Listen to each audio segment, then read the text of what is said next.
Right, happy February. We're now in February, which means we're another month closer to it being spring, another few days closer to lockdown being over.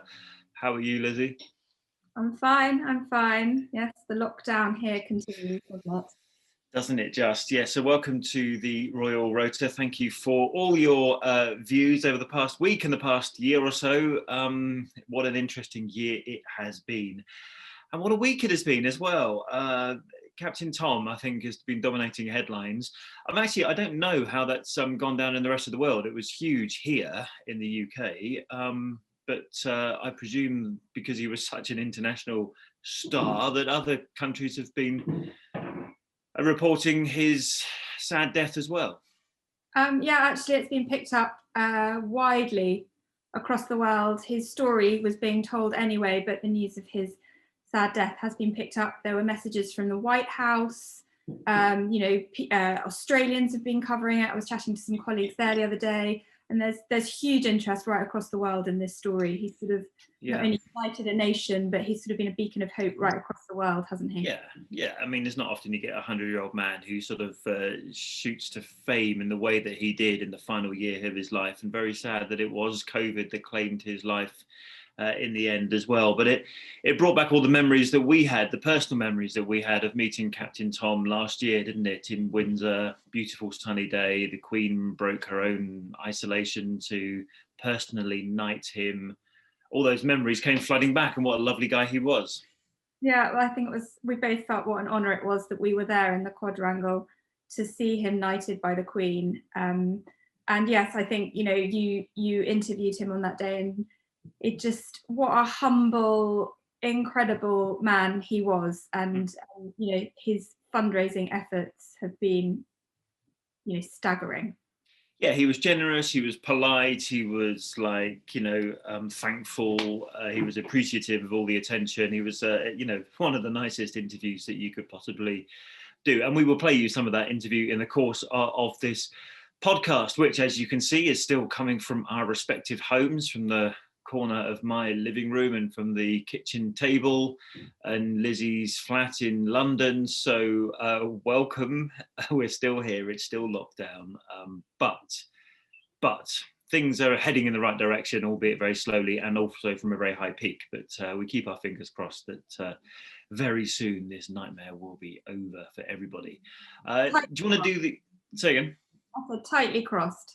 Yes, yeah, absolutely. So you want to do the Robinson's Royal Rundown, and then we'll have I think we'll go straight into talking about Captain Tom, because where else would we start a podcast this week? So Robinson's Royal Rundown is coming at you right now. It leads the rundown this week because, of course, not only had he been knighted, but the Queen sent a private message of condolence to his family when we learnt the sad news that he had passed away.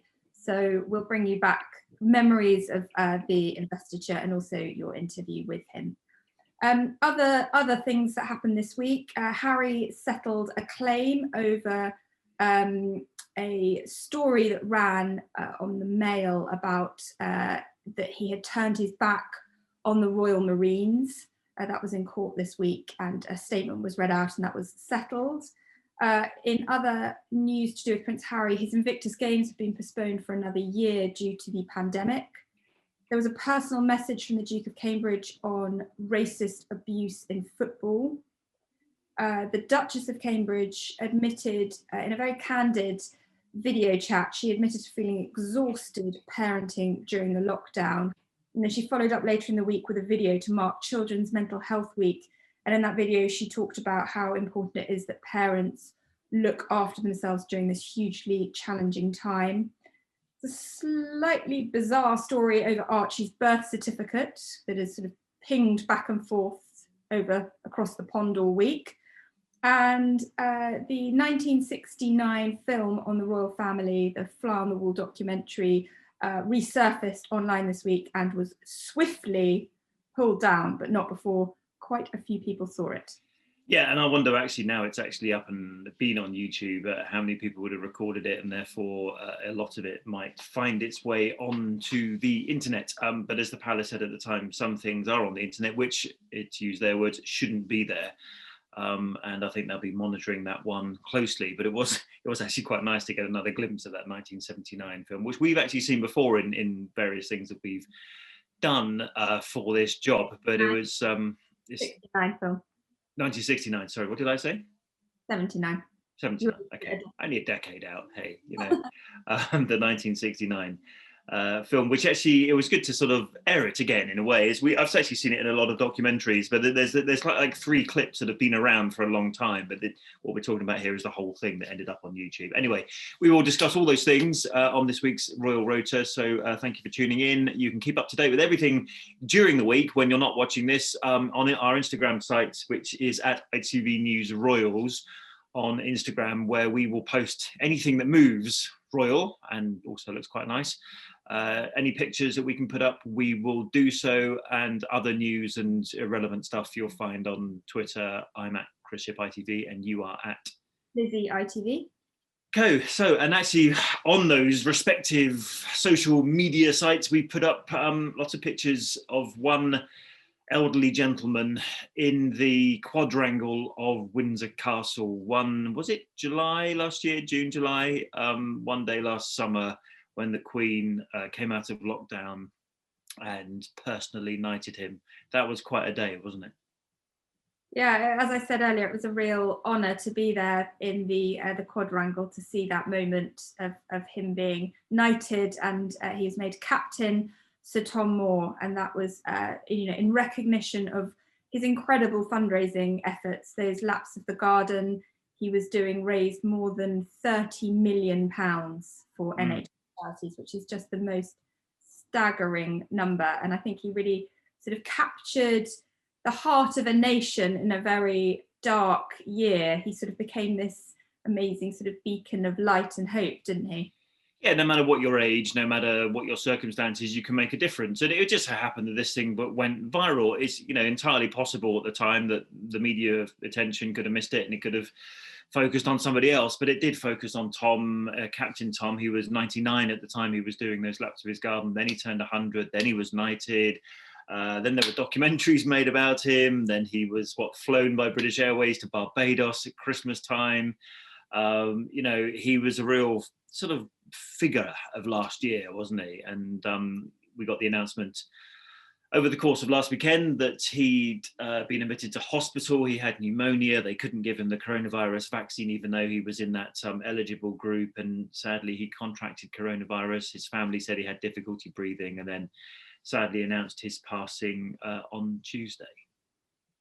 Yes, the sadness in the what he started this amazing fundraising journey was very sadly COVID, and the COVID was what sadly ended his life. But I've been covering this story all week, and I've spoken to people from celebrities, to people that used to treat him, to people that have been inspired by him to do their own fundraising efforts. And I think, everyone just says what an incredible and inspiring and, amazing national treasure Captain Sir Tom Moore was. Absolutely. We should hear from him then, shouldn't we? So this was my interview with Captain Sir Tom, as he was, or as he became that afternoon in Windsor. It was moments after the Queen had knighted him, the moments after the Queen had told him that his fundraising had been amazing. And this is what he said to us just a few minutes after that. Congratulations. Let me salute you because I can't shake your hand. Do you want to first show us what you've received today? Thank you very much. I'm absolutely overawed by the fact that this is such a high award that I should get, and from Her Majesty as well. What more can anyone wish for than that? That has been absolutely magnificent day for me. Thank you very much. What's better, raising £30 million for charity, or having the Queen break her lockdown to personally meet you? Well, the money is very useful, but we've only one Queen, and we get a message from the Queen that there's no value can be placed on that. What a lovely chap. And do you remember, Lizzie, like beforehand, he was like saying to us, oh, thank you so much for coming, and thank you so much for being here to interview me. And you've all been so kind in the media. In fact, actually, it was quite nice to hear someone say nice things about the media for once, after everything else we had in the course of last year. And he was just the most charming, generous chap, wasn't he? Yeah, just a remarkable man. And, I think, he just is sort of the best of, he's sort of the best of British, really. Yeah, absolutely. Yeah, and the Queen has sent her personal message of condolence to Captain Sir Tom's two daughters, which we saw many times during the year, and his grandchildren as well. And but she sent that to him privately. Yeah, she sent a private message of condolence, and in a tweet that went up shortly after we got the news, it said, Her Majesty very much enjoyed meeting Captain Sir Tom and his family at Windsor Castle last year. Her thoughts and those of the royal family are with them, recognising the inspiration he provided for the whole nation and others across the world. Indeed. And actually, one of my favourite stories from that afternoon at Windsor was how the Queen had actually, or people around the Queen had actually said to Captain Tom, oh, you can stay for tea if you'd like. Now, ordinarily, if the Queen says, do you want to come for tea? The answer is normally yes. But Captain Tom politely declined the offer because he'd already made arrangements at a local hotel to take his family out. I know. It's well, it just shows what a upstanding family man he is. Yeah, exactly. He said to the Queen, thanks, Your Majesty. Thanks for the offer of tea. I know we're at Windsor Castle and, you're going to make tea for me from the royal kitchens, but I'm just going to pop down to the local hotel with my family. See you later. Love that story, didn't you? I love that story as well, yeah. So, anyway, I think we all agree. We wish the family all the very best. And I think we all are just delighted and honoured that we got the chance to meet him, how lucky are we? Exactly, very well put. Now, I'm going to ask you to hold up a sign to tell me how you're feeling during lockdown. What would you write on it? Oh God. Is it this? Oh, well done, you've got yours prepared. Yeah. Now, Kate was asked to do something similar. Have a watch of this, and you'll understand why she wrote the word exhausted. Have a watch. One word that describes parenting during this pandemic. Just one word. Don't want any sentences, just one word. Okay, so your time starts now. Okay, time's up. Can we just hold up our paper? Hectic, exhausting, patience, and challenging. Okay. So that was a video call Kate was taking part in, and we'll hear her explanation for why she feels exhausted in just a moment. But basically, she was supporting parents who were doing homeschooling, as many parents are at the moment. Not an easy challenge, particularly if you're trying to do your own work and look after the children and feed them and cut their hair and entertain them and take them out for walks and be the PE instructor and all the rest of it. And that's why Kate wrote the word exhausted. Yeah, this video call came in the week where we found out that schools wouldn't be reopening in England as planned in February. That had been extended, I think, for an extra 5 weeks to March the 8th. And she was talking to teachers and other parents about their experiences. And I thought she was speaking, quite candidly about how she's finding it, and how she feels like she's trying to do her best but being pulled in lots of different directions. And we do know that that Kate and William are doing the homeschooling of their children themselves, and they haven't got help for the homeschooling. So they've got George, Charlotte, and little Louis, who's only 2 and hadn't started at nursery yet, but probably. Yeah, I can imagine Louis probably running around the house sort of pressing buttons on the laptop while George is trying to get his lessons in, is it year 3 we worked out he was in, and learn how to do maths and long division or whatever else he's being taught, and while Louis running around. I should say that there was some. I think it didn't go much beyond social media, but some criticism of Kate writing exhausted. I mean, what would she know what it's like to be exhausted? You know, she's got a huge house. In fact, she's got more than one house. She has a permanent nanny. You know, okay, she might be doing the homeschooling herself, but you know, she's hardly got it as tough as some people have it. If you're living in an apartment block and you're holding down 2 manual jobs and you can't look after your children. You know, that said, everything is kind of relative, isn't it? And it doesn't mean to say that she's not feeling the pressures that, you know, that she has in her life. It's very difficult when you try and compare it to other people in the country who don't have nannies and multiple houses. But you know, that she was asked how she felt, and that was her honest answer. Yeah, I think, you know, Kate herself would appreciate that. She was just trying to relate and share with people how her experiences and how tough it is for everybody, whoever you are at the moment, you know, right across the country. I think everybody is finding it incredibly challenging. And I think she was trying to reflect her own personal experiences. And it is nice to hear them when they talk personally, and it's not all perfect. It's nice to hear them when they kind of reflect reality. What do we feel about this exhausting? What is it that's exhausting? As parents, you've got the sort of the day-to-day elements of being a parent, but I suppose during lockdown we've had to take on additional roles that perhaps others around us in our communities or in our lives would have perhaps supported us and helped us with. So, you know, I've become a hairdresser this lockdown, much to my children's horror, seeing mum cutting hair. We've had to become, you know, teacher, you know, and I think I personally, you know, feel pulled in so many different directions. Yep, there you go. So actually, if she wants, if she's looking for people's hair to cut, she can come and cut mine. I still, basically, it's literally going down my neck now. So I'm having to gel it down again, but there we are. However, she did say that who's been her greatest support? I didn't actually write it down here. I was going to hold up a sign to say who was her greatest support, but you can probably answer that for us before we see Kate do it.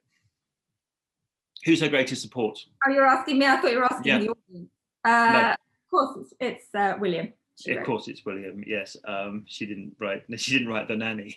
And it seems her math skills or abilities are about as bad as mine. Out of 10, how do you rate your maths ability after several months of homeschooling? Okay, and show.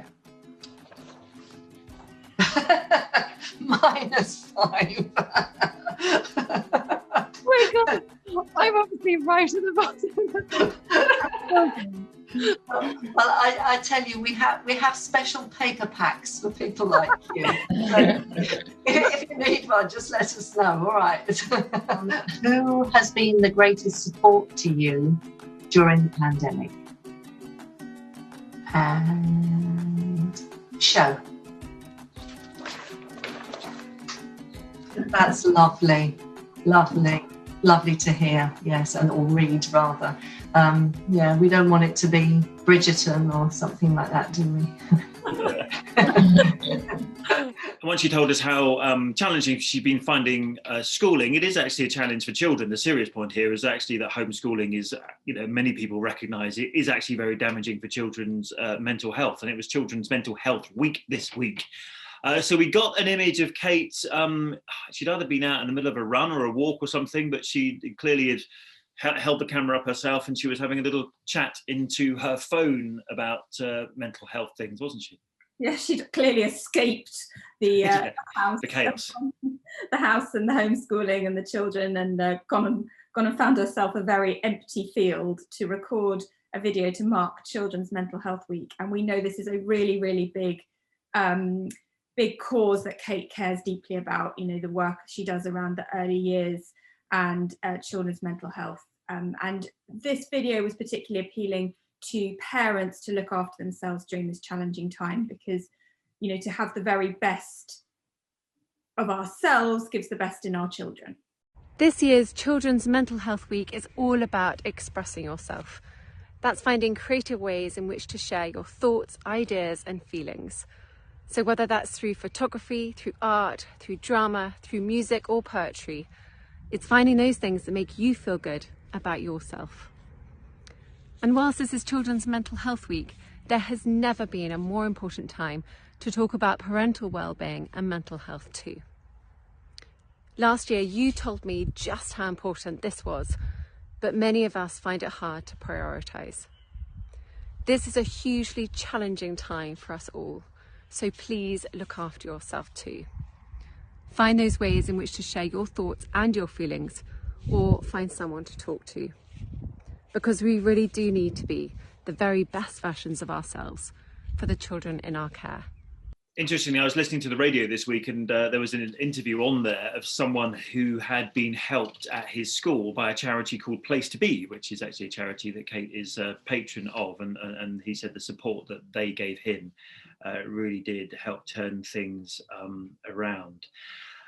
We've still got Harry to talk about. A couple of things with Harry this week. There's the issue with the Mail, the newspaper. I thought before we got to that, though, we could probably just take ourselves back 52 years to 1969 and have a little chat about what it was that the royal family didn't want out of that video and why they didn't want it to continue. Now, we can't show you the clips. There are plenty of reasons why we can't show you the clips, but it has gone up on YouTube. It was taken down.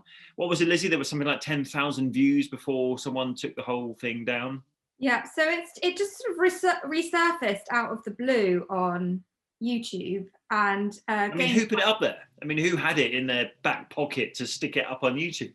Exactly, but it did mean that people could quickly watch it, and it did rack up a few views before it was pulled down. And a royal source said to us that it was a matter for the BBC, who made the documentary The Fly on the Wall originally, and that from time to time things do pop up on the internet that should not be there, and that they hoped it would be taken down. And then later on that day, the video wasn't there, and it showed on it this has been taken down due to a copyright claim. So it was no longer there, and then it's popped up again a couple of times since. But and I think actually, no doubt will continue to do so, I would have thought, given how we know that YouTube works. Now, so I suppose the question is, why doesn't the royal family want people to see this? Now, interestingly, have a look at this tweet, which came from the organisation Republic, which campaigns for us, for UK to be a republic, as the title of the organisation might suggest, to abolish the monarchy. And basically, they said that what is it that the royal family are so embarrassed about that they don't want to see it? Maybe because it shows, how they are or what they were like. They're too embarrassed to have it out there. That's one school of thought, of course. The other school of thought is, well, actually, things were very different in 1969. And, the sources at the palace said to us that one of the things that makes royal documentaries all the more interesting is because of their scarcity. But keeping things scarce in the YouTube era, the internet age, is actually a very difficult thing to do.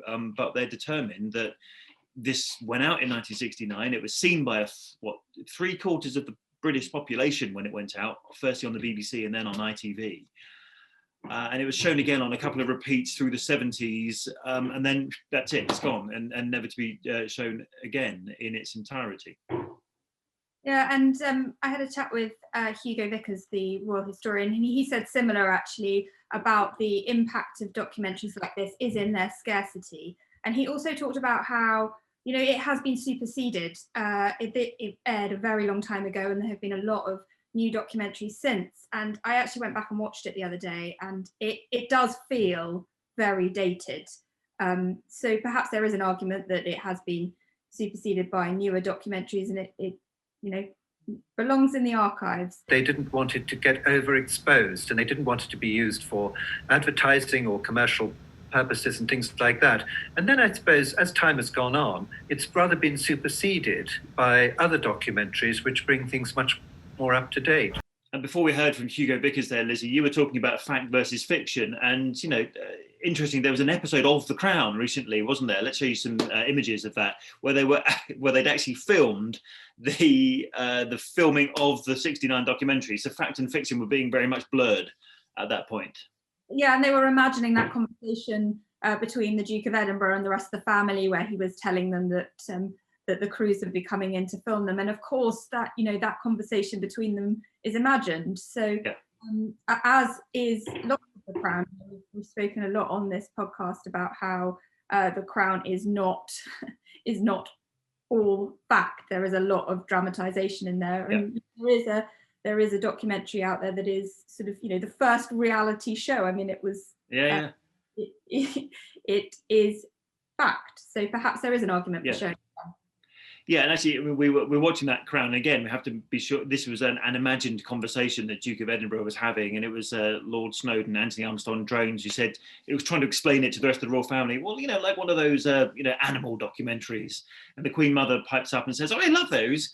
And then Princess Margaret says, "Except this time, we are the endangered species," which made us all laugh. But again, that didn't happen, because that was just what the screenwriters imagined the conversation would have been when they were talking about it. But you're absolutely right. There's that whole fact versus fiction thing. Was that your audition for the next season? I could be the new Princess Margaret or the new Duke of Edinburgh. All of them. I'll be the Queen Mother. Oh, sorry, it's not my laptop in excitement. You're right. Actually, a lot of debate about facts and fiction on the Crown and the 1969 documentary. But I did watch something last week. Again, was filmed in the 1960s. It was a documentary following children every 7 years. A very famous one that ITV in Granada have been doing for a number of years, called 7 Up. We're now at 63 up. All the people they started following every 7 years are now 63 years of age. But I must admit as well, everything that I watched from the 1960s felt of a different era. Everyone felt out of date, as it were. So I wonder whether portraying the royal family as they were in 1969 is kind of just out of date. Not only are they, from a different class and they have all those privileges that nobody else has, but it was also in 1969, which kind of feels like a different era in any case. Yeah, I mean, I have to say, when I did watch it, it did feel very dated. Okay, well, listen. As you said earlier, one thing that is difficult is in 1969. There wasn't things. The internet, it couldn't pop up in lots of different places. Whereas now, once it's been up there, it's much easier for it to be recorded and reshared. And also like copied and memes made out of it and all the rest of it. So you can actually see why they wouldn't want that out there, because people could start sort of playing with the video, and before you know it, it ends up on TikTok and all the rest of it. Right, let's talk about quickly Invictus Games not happening this year as scheduled. That's the second time it's been postponed now, meant to be in The Hague. We even went to The Hague, didn't we, with Prince Harry when he announced it, or went to see some of the competitors, and that feels like a lifetime ago. We went to The Hague in those days just after Archie had been born. That's right. And it was a year. It was marking a year until the Invictus Games should have been held last year. They were of course postponed for this year, but they've been knocked back again another year. They were due to be held late May, early June this year. And if I remember rightly, it was just after Archie was born, as you said, and Harry met JJ Chalmers, didn't he, out there, who, this is how long ago it was, since then has gone on to be quite a big star in Strictly Come Dancing. If you're in the UK and you watch Strictly, you'll know who he is. And do you remember Prince Harry was given the little romper suit for Archie with Invictus Games on it, and lots of gifts for the new baby? Yeah, absolutely. But no more Invictus Games. But they did release a video to say, we're still training, we're still coming, it's still going to happen, because we know how important it is for athletes for their physical recovery, their mental recovery from whatever injury or illness that they've had. And they released a video on YouTube to talk about, or to announce, the delay. We are Invictus. We've seen struggles, we've felt loss and pain. We've survived. And we will thrive. Because we know resilience. Because we are resilience. It's who we are. On the battlefields and off. We serve. We commit. We persevere. We heal. To the key workers on the front lines in the battle against the pandemic. We're with you. And when the world is ready, we will compete. With all we have. With all we are. We will wear our individual flags. But know that we are all one. We will remember and honour our duty to one another. And to ourselves. Because we are Invictus. We will be together again soon. Until then, we prepare. We challenge each other. We train, we push. We do it for ourselves. For our families. For all of us. We do it together. We are ready. We are always ready. Are you? If we can overcome this moment, So can you. So let's do it. Together. So no Invictus until 2022, that's postponed. What wasn't postponed this week was Harry's court case, another virtual hearing when we all, didn't we, Lizzie, jumped onto Microsoft Teams, logged into another virtual hearing to hear Harry's legal representative from Prince Harry's side read out a statement in court. And that was basically all that happened. Yeah, there was a very brief hearing that we had earlier in the week. And another cheap one, as we'll go on to discuss.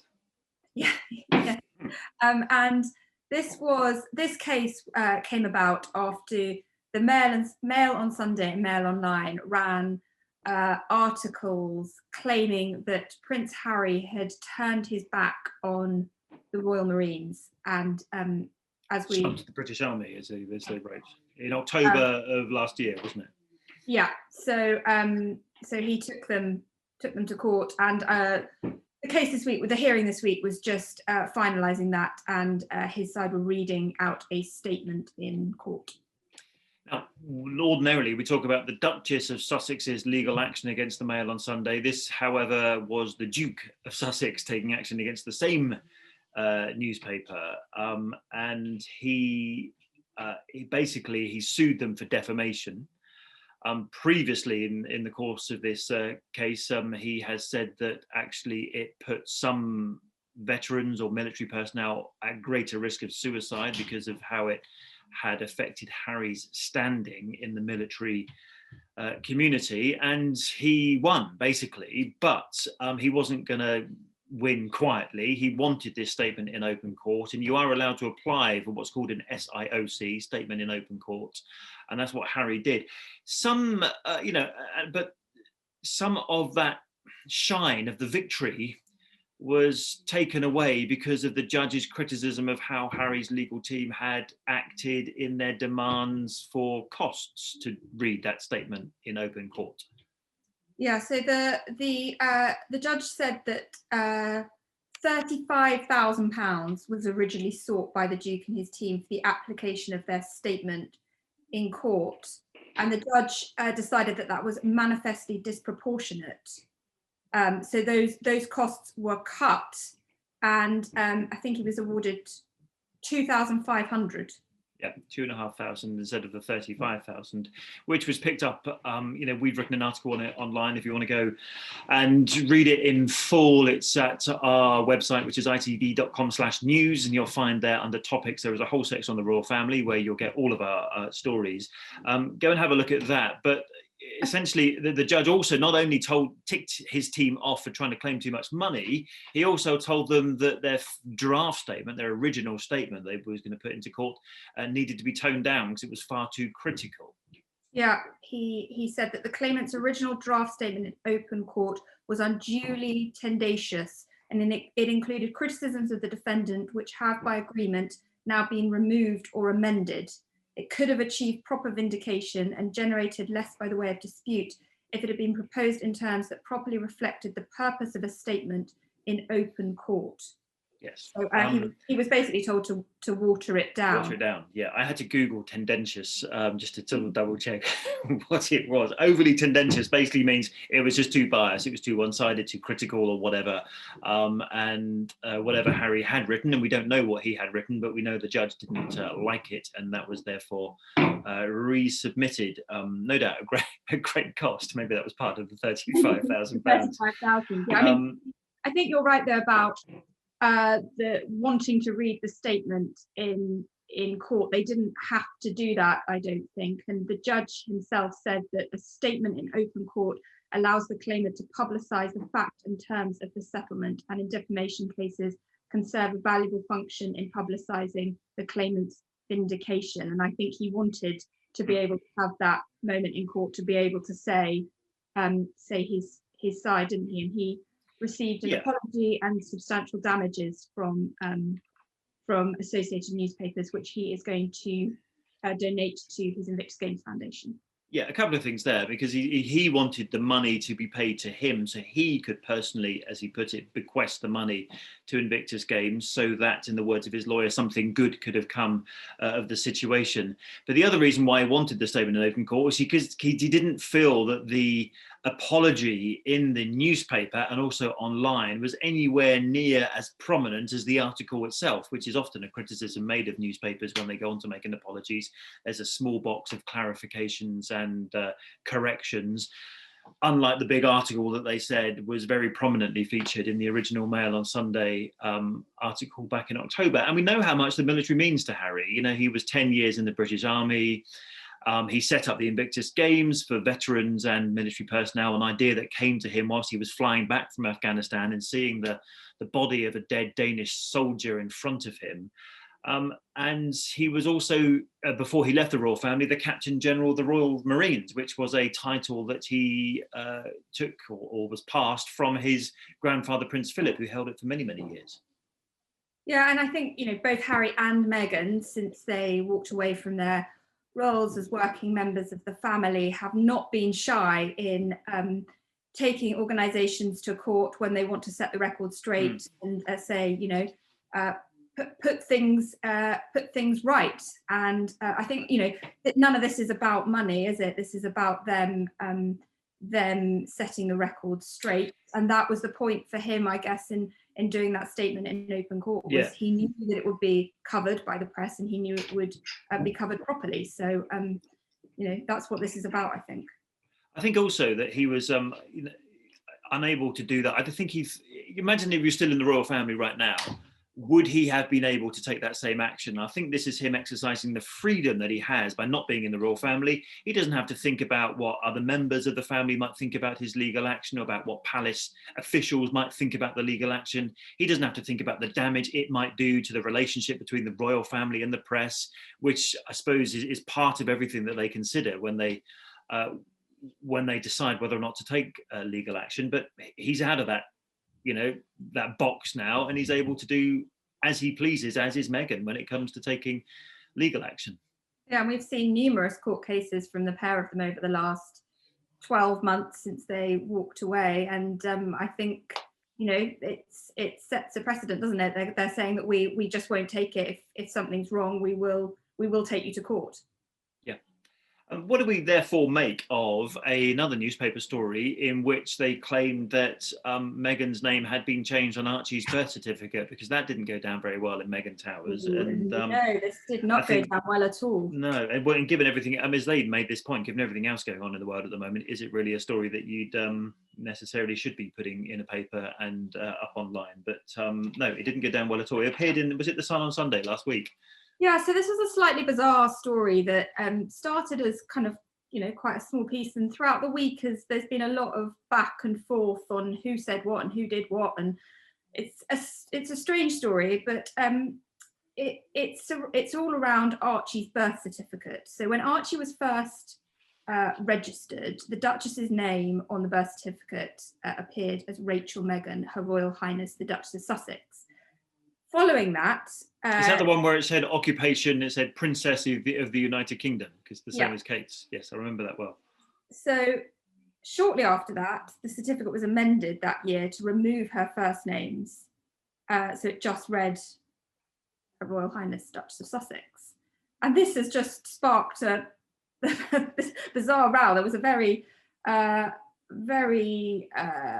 angry statement, I would say, from the spokesperson for the Duchess at the weekend, which said the change of name on public documents in 2019 was dictated by the palace, as confirmed by documents from senior palace officials. This was not requested by Meghan, the Duchess of Sussex, nor by the Duke of Sussex. To see this UK tabloid and their carnival of so-called experts choose to deceptively whip this into a calculated family snub and suggest that she would oddly want to be nameless on her child's birth certificate or any other legal document would be laughable were it not offensive. There's a lot going on in the world. Let's focus on that rather than creating clickbait. Wow, pretty strong statement, wasn't it? Really strong statement. Yeah. Again, so a statement you wouldn't have got had they been in the royal family. This is them just saying, this is part of their war, I think, with the tabloid media, is that if they feel offended, as they clearly did with this particular story, and who wouldn't, they're going to say something. They're not going to hold back. Yeah, I'm not sure it's gone down entirely brilliantly, the word dictated by the palace. But, no, again, I think there was a sort of an implicit criticism of Buckingham Palace, and actually, as we know, how Meghan didn't feel welcome in the royal family during her time in it. There's a definite criticism of this story in that statement, isn't there? Yeah, and there was another bizarre idea in this story that was the change in name so that she was appearing different to the Duchess of Cambridge, who did have her names on her birth certificate. I mean, it's an extraordinary story, and it's sort of rather blown up over the week. Probably not worth giving it any more time on this. As Meghan herself says, there are bigger things going on in the world right now. And lastly, I think on my list here of everything that's happened this week, one of the things that is important and was spoken about this week is the whole issue of racism in the game of football. And there was a personal message from Prince William, who is president of the FA this week, following various incidents of racism and FA criticism of it. But in his position as president of the FA, Prince William put out a personal statement. You always know their personal statements because they appear on the Kensington Palace Twitter feed, and he's got W at the end of it. Yeah, he this followed, as you say, more awful racist abuse. This time aimed at Marcus Rashford, and the Duke of Cambridge spoke out and said that the racist abuse in football is despicable and it absolutely must stop. And he talked about how that we all have a responsibility to create environments where abuse isn't tolerated. But he also said, interestingly, that the responsibility extends to platforms where so much of this activity takes place. Those platforms, social media platforms, he wants them to step up and take responsibility. No, I was just checking my emails while you're reading that, and there was an email from Kensington Palace, but it's something that I can't tell you about, so I won't tell you about it. But there was another email that's arrived whilst we've been chatting, and it comes from the bookies, Ladbrokes, about the baby, the impending birth of Princess Eugenie and Jack Brooksbank.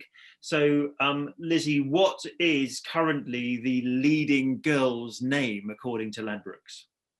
Oh, goodness me. I've got no idea. I'll give you a clue. Think of Eugenie's granny's name. Oh, my name. Elizabeth. Good name. Elizabeth, yes. Oh, So the odds of Elizabeth being the name of the newest royal baby have been slashed by Ladbrokes, so says my press release in my inbox, with Princess Eugenie and Jack Brooksbank's impending arrival just days away. Do we know it's days away? We know it's imminent or due early in the year, so days away, according to Ladbrokes. The bookies can reveal the name Elizabeth has seen its odds slashed from 6 to 1 in the last week. And it shares favouritism if it's a boy with, any guesses on boys' names? Philip. No, Arthur. Arthur's come up again because that was one of the possible names for Archie, wasn't it? And Grace, followed by Victoria, James, Arabella, there's a new one, and Alice. Now, Alice obviously is the name of the mother of Prince Philip, Princess Alice of Battenberg. It was also one of the daughters of Victoria and Albert was Alice, their youngest, perhaps. And we don't have any Alices, do we? In the younger generation. So that also, if you're interested, a Frederick, a Florence, an Albert, or an Edward. So a bit odd Edward because they got Uncle Edward. So but they all Andrew's not in there. The baby's grandfather Andrew's name has not come up. I wonder why. Back to racism in football. On that. Oh, point. Have you not finished? No. Oh, sorry. Did I interrupt? Say that this isn't the first time that Prince William has spoken about the awful issue of racism in football. During a visit to Hendon Football Club in 2019, he condemned the outrageous racism of football and said he was fed up with the damage it was doing to players and fans. So this is clearly something that he cares passionately about, and is going to use his position to help influence change. Well, I think that is something we must all congratulate him on. So my list is done. Anything on your list? No, I'm done. Ah, excellent. So there is something coming up as per the email that I've just received, but we'll talk about that next week. And at the moment, I can only call it something. But you know where to keep up to date with all royal news, factual royal news, not gossip, not tittle-tattle stories, as politicians often call them. You can go to our website, itv.com/news, where there is a whole page under topics of royal news. And you can also keep up to date, as we mentioned previously, on social media, Twitter and Instagram. Lovely to have you with us again. Lizzie, we will probably see each other in person at some point soon. Soon, hopefully. It would be nice, wouldn't it? Not to... Back in the newsroom, back in the studio. As this vaccine keeps being injected into people's arms, we keep hoping that normality, or something like normality, will return soon. I'm looking out my window right now. It's absolutely chucking down with rain. Yeah, it's gone very, very dark. Yep. Well, maybe my rain is on its way to you as we speak. So we can confirm that lockdown in the winter in the UK is miserable. It's bleak. Yes. So whatever you're doing, however you're spending lockdown, do take care, keep safe. We'll see you next week. Bye-bye.